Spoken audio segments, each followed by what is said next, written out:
South East Radio's Business Matters with Carl Fitzpatrick. South East Radio. Well, Sian Horn has been in business for more than 2 decades, and during that time, she has helped and supported business owners throughout Ireland. During the pandemic, Sian founded the club, which supports other women in business, and she joins us now to tell us more. Sian, we'll be discussing the club, but first, you were born in Swansea and raised in London, so what brought you to Ireland? I came over working for a large corporate called David Lloyd, and I came over to launch their business in Dublin, spent 10 years in Dublin with them, but in 2008, actually part of my remit was to franchise out a lot of their business. And at that time, I made the decision to actually become one of the franchisees. And from your time in the UK and Ireland, you have worked in a lot of different sectors, so perhaps you can tell us about some of your career highlights. Oh, wow, I have lots. So I started in retail, and then I worked in hospitality for a long time. I suppose for me, my first highlight would have been my first managerial role, which was at 17. I've opened lots of different kinds of businesses through e-commerce, and I've done beauty, also hair, and then I moved back into the leisure industry. And in 2007, my business won the friendliest business in Cork City. I also won Emerging Businesswoman of the Year. So there's been lots of highlights along the way, but actually I suppose the proudest moment for me is normally when someone that I'm working with does really, really well. To see other people develop is something that gives me a huge kick. And what are the key lessons that you've learnt in business over the years? Don't take yourself too seriously would be number one. Don't be fear. Don't have fear of failure, because actually everything you do is always a lesson. So really, in the big scheme of things, what really can happen, what's the worst that can happen, I always say to people. I think you have to try things. You have to be flexible. You have to be able to maneuver into different directions. And if we haven't had a better example of that, it's been the last 15 months. The amount of women in business that I work with that have pivoted so beautifully into new directions. Now, of course, resilience is a word that we hear more and more on Business Matters. What does resilience mean to you? In the last recession would have really stood out for me. So I had opened my second beauticians within a 6-month period. I don't like to do things by half. And unfortunately, my second premises was in another gym, and they were foreclosed on. So overnight, I saw the doors close on something that I'd invested maybe £100,000 in. And for the first time in my life, I actually really didn't know what I could do. And I remember ringing a friend, because I'd never claimed the dole. I'd never been and asked for help, and I just didn't know where to turn. So I remember walking into the local dole office, I suppose, and I said to them, look, I've 8 members of staff. I've just lost this business through no fault of my own. I actually don't know where to turn. And they were like, there's just nothing we can do for you. And I said, but the potential is that I might turn up here tomorrow with 8 other people, because I may have to close my business down. And they were like, yeah, we know that. And I was like, I couldn't get my head around that there was no help whatsoever. So I'm a solution strategist. So I just said, right, what can I do? And so I took myself out of my own business. I went and I worked in the NCT call centre in the morning. Then I went and I worked for McCulloch, and I stacked shelves in Duns in the afternoon. And then I'd go to my business at 5 o'clock, and I'd work till 10 behind the reception. And I was basically earning money from 2 other businesses to pay my staff their wages. We came out the other side, and eventually I sold my business, which during that time was a huge success. As a woman that has started many businesses, what do we need to do here in Ireland, not only to increase the number of female entrepreneurs, but also to make sure that they can achieve their business goals?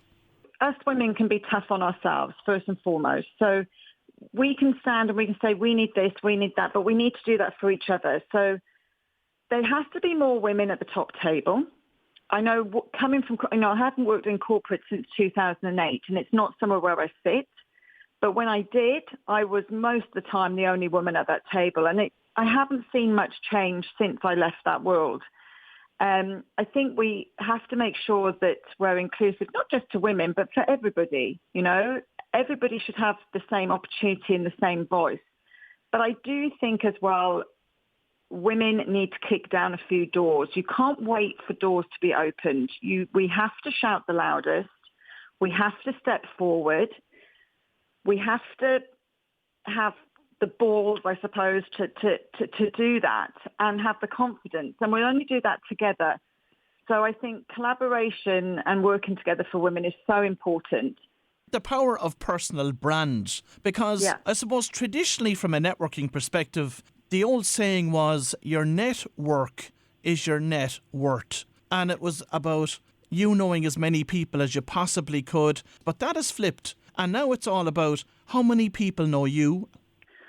Do you know what? It's so funny because I've networked for years and I know that saying, and actually that was the one thing that always made me feel really uncomfortable in a networking situation. I never felt, it's that comparison thing again, I never felt that I dressed businessy enough or I didn't look businessy enough, or I just never felt like I fitted in a lot of networks. When I'd walk into that room, I always felt a little bit uncomfortable. And so actually, when I create the club, we don't call it a network. And the main reason is I don't want that connotation because the club is a support system and it's just very different. It's a different feel. It's not, you don't come to our club to get referrals and to leave with 2 new bookings. That's not why we get together. We get together because we all understand what it's like to work for yourself, because everybody in the club actually has their own business. And unfortunately, unless you work for yourself, you really don't understand how that feels, and you don't understand that sometimes it's a worry and sometimes it's amazing, but you've got no one to celebrate it with. So for me, that network word and that net worth really became apparent to me over the years. And, you know, quite often when people would shake my hand and say, what do you do? Really what they were asking was how much was I worth? And I really hated that. So I really wanted to create something very, very different. What is the club and how does it differ from the other networking groups that are available to female entrepreneurs? Absolutely. So the first thing is it's not a network. I decided I just wanted to get rid of that word because and I'm still a member of a few networks in Ireland and the UK. And like I said earlier, you know, for me, a network was you'd go in, you'd be shaking hands, people would ask for referrals, and it was just quite high pressured. And also, the networks that I was in, I should say, it was a mix. So it was a mix of women that worked for large corporates, it was a mix of women that worked for themselves, and some solopreneurs. And what I was finding was you can't be everything to everybody. So when my business shut last March, I was at a loss and I was like, I just don't know what to do. And I decided that I'd start going live every morning at 11 o'clock on Instagram. And basically I was inviting different businesses on every day, interviewing them, asking how they were getting on, seeing how we could help each other. And I started noticing the same kind of people were coming on and watching every day. And then I started noticing after 4 or 5 weeks, they started talking to each other and they'd never met, but they'd be like, oh, are you back on today? And I was like, oh, there's a really real community building here. And I gave my time for free during last summer to any women in business that needed help. And I spent some time coaching and mentoring other women, decided to go back to college and do my coaching qualifications as well. And then they started saying to me, these same women started saying, Sian, you really need to monetize this. We want more from you. And I was like, what about if we designed a club? But you lot will lead it. You'll decide what happens in the club, but I'll run it. I'll be the bus driver. And they were like, brilliant. So I'll be honest, we launched the club at the beginning of December. I thought there'd be like 15 of us, but we launched with 45 women. And the first thing we did was we said, what do you want to learn? And the first things that came up was we feel uncomfortable with the conversation of money. We want to know more about how to do our own PR. We want marketing advice, etc. So we have a different title every month and we meet twice a month. In the first meeting of the month, we take a couple of the members and we deep dive into their businesses and we talk about the topic of the month with them. And then the second meeting is a workshop. So yeah, it is different. It's all online. So we have people from all around the country, which is fabulous.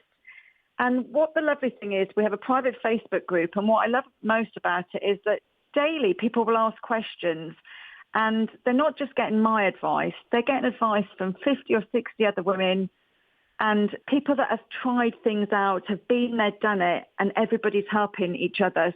And Sian, tell me about the community itself. So there's 88 members of the club. Yes. But what percentage of them are start-up entrepreneurs versus established businesses? And how many of them are solopreneurs versus those that have a team around them? Okay, so it's about 50-50 solopreneurs and small SMEs. We've had women that have joined that haven't even got a business. So a good example actually is Noggin.ie, a fabulous new business. She joined in December just because she was like, I'm thinking about starting a business, but I don't really know much about it. And I'm just thinking these women can teach me so much.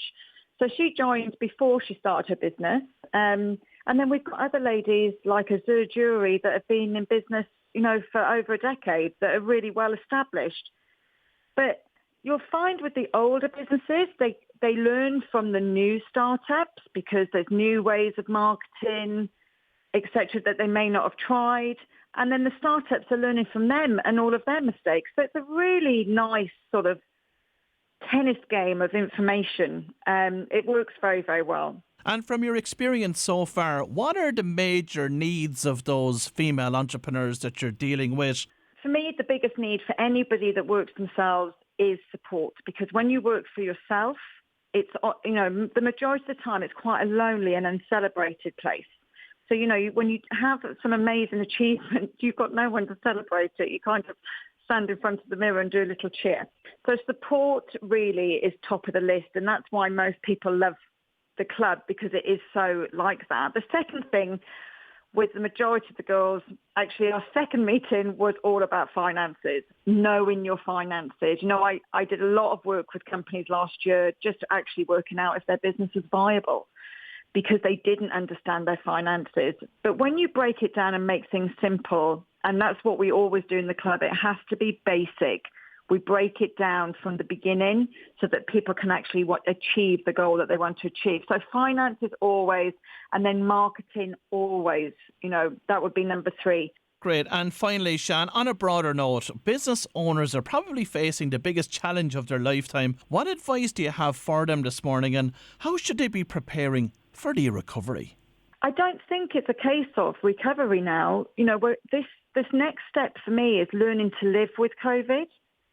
So the only thing that we know that is definite, is actually that nothing is definite.